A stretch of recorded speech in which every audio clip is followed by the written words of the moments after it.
Fufufafa. Kita gitu.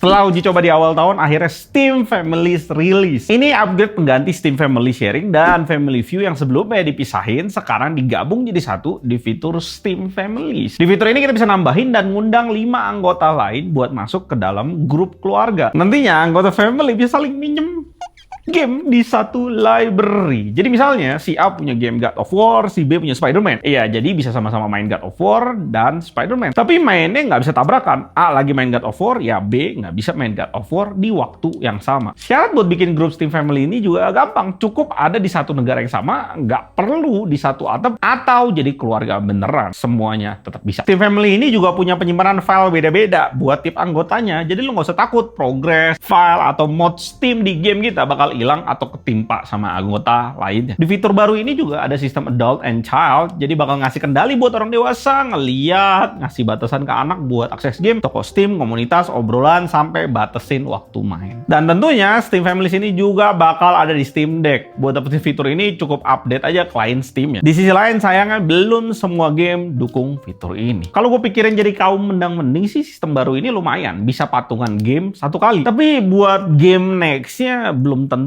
6 orang itu suka dan mau patungan lagi. Tapi ya nggak tahu yang bakal di-abuse sama masyarakat Indo kayak gimana. Gue penasaran lihat ya. Deadlock, game yang belum keluar resmi tapi udah ada yang nge-cheat. Laporan pemain yang nge-cheat ini dibagiin sama beberapa akun di Reddit. Salah satu cheatnya ya biasa, aimbot. Biar crosshair lu langsung lengket ke musuh. Bisa juga ke kepala musuh. Jadi keinget cheat Pekalongan zaman PB.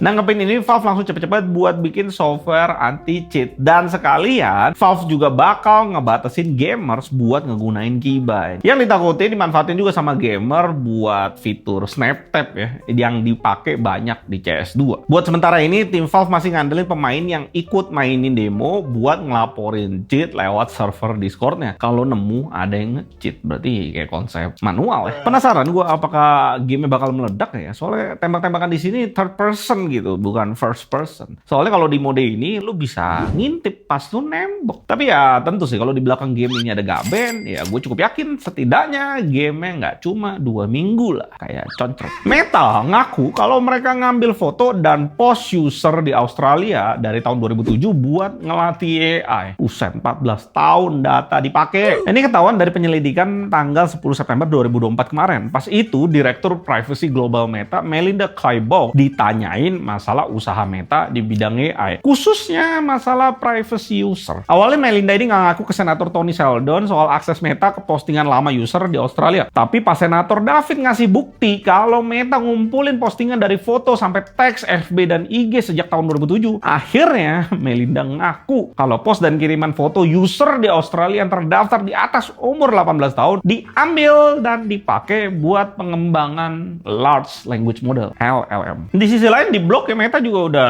tulis ya kalau mereka bakal pakai postingan yang dibagiin secara publik di FB dan IG buat ngelatih AI-nya mereka. Nextnya pemerintah Australia bakal segera ninjau UU privacy buat nindak hal ini. Sejauh ini baru Brazil aja yang udah ngelarang Meta buat ngambil data pribadi di FB dan IG. Lagian udah umum juga ini sih, segala apps yang gratis ya berarti kita semua yang pakai ya yang jadi produk. Facebook ini sering kena soal privacy. Yang gue pikirin emang Google sama TikTok perlu izin sama kita pakai data kita. Mereka nggak pernah kena sidang aja. Rockstar rumornya nunda perilisan GTA 6 yang sebelumnya tahun depan 2025 jadi tahun 2026. Rumor ini dari Liam GTA Base di X yang dia dapat dari Ordal. Dia bilang kalau GTA 6 diundur secara internal sama Rockstar Games. Tapi sumber lainnya dari Jason Schreier yang juga dapat info dari Ordal bilang kalau belum dengar berita apa-apa tentang penundaan game ini sampai 2026. Sebelumnya di bulan Maret GTA 6 juga udah diberitain bakal ngalamin pending peluncuran dari awal karena produksi gamenya dilaporin ngalamin keterlambatan. Ngebuat saham Take-Two Interactive holding company-nya Rockstar anjlok 5,2%. Info di awal sih GTA 6 ini bakal nongol dulu di konsol, terus sekitar 12 sampai 18 bulan baru nongol di PC. Tapi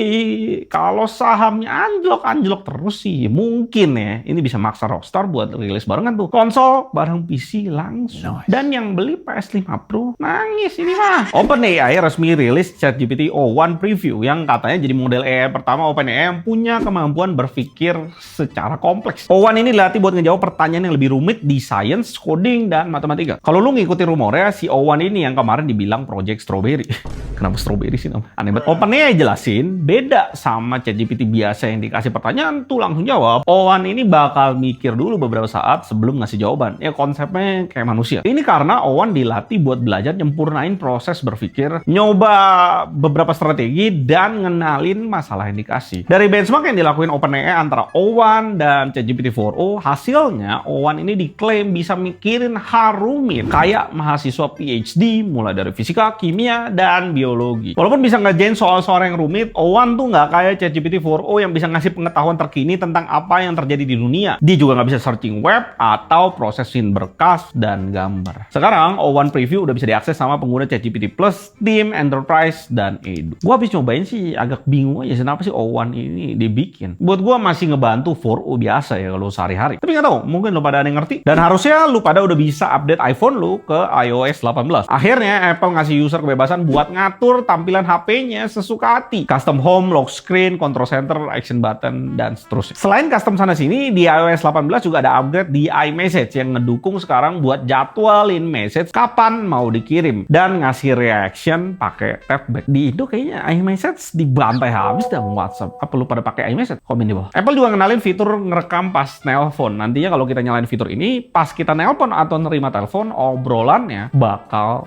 direkam. Tenang aja, lawan bicara kita juga bakal dapat notif kalau percakapannya itu lagi direkam. Nggak cuma sampai ngerekam, obrolannya juga bisa langsung ditranskrip. Update juga dilakuin Apple di bagian lock dan hide apps yang bakal ngejaga data dan privacy kita kalau lagi HP kita dipinjam orang lain. Aplikasi baru bisa dibuka pakai Face ID, Touch ID, atau passcode. Sayangnya, sajian utamanya Apple Intelligence belum ada, belum bisa cobain. Baru ada di update iOS 18.1 di bulan Oktober nanti. Custom home screen iOS malah mirip Android banget dah. Di sisi lainnya, malah Androidnya mau ke arah iOS. Baru-baru ini Android ngebatasin pemasangan aplikasi di luar Play Store atau yang dikenal side loading lewat fitur Play Integrity API. Tujuan Google ngakuin ini karena side loading ini bisa bikin beberapa masalah kayak aplikasinya nggak bisa berfungsi, hilangnya fitur, sampai masalah nggak kompatibel sama perangkatnya. Google udah kasih lisensi ke aplikasi yang kepasang di Play Store. Nah, lisensi ini udah ketanam di kode aplikasi. Nantinya kode itulah yang bakal dicari sama Play Integrity API. Kalau nggak ketemu, berarti itu dikategoriin side loading dan muncul prom. Lu mesti install ulang via Play Store. Android tanpa install via APK-APK gini, ya gue mending ke Apple dong. Yang udah aman sekalian semuanya via App Store. Ini Google arahnya kemana dah? Dan sampai jumpa di GTN selanjutnya.